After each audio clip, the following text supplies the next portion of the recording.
Obviously, it's more complicated than that. Yeah, I don't know if I'd use that terminology, but it's been very cumbersome. The whole process has been cumbersome, and it's not a cut and dry case, I guess, obviously, or else it would have been done months ago, I would assume. But so I appreciate the fact that Drew got to run the race. It'd been preferable if it was at Speed 8 a little bit.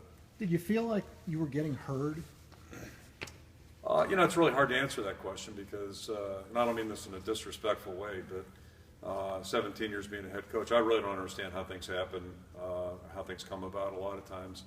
And that's not my focus. I'll clarify by saying it's not my focus to really understand the process. Usually just kind of deal with what comes your way. Really not unlike the satellite camps and all that other stuff. Things just happen, and you roll with the flow on that stuff. But, I think the case was presented and heard. It just, took a while. Kirk, is this something you're going to maybe bring up at a Big Ten meeting or something to maybe streamline this process, make it easier for a student athlete?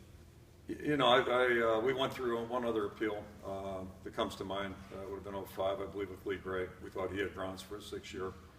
And the answer was negative on that also. So, it's kind of it's a cloudy topic, I guess, and I'm not sure, how much we're supposed to know or do know, that type of thing. It's just, you kind of roll with the decisions that come your way. But big thing is to get the information out there and let people that are knowledgeable make decisions. How's your rehab going, Drew, and when do you feel like you'll be able to get back and just do what you do? Rehab's going great. Started running here and things like that, so everything's going good for me, and I should be ready to go by season.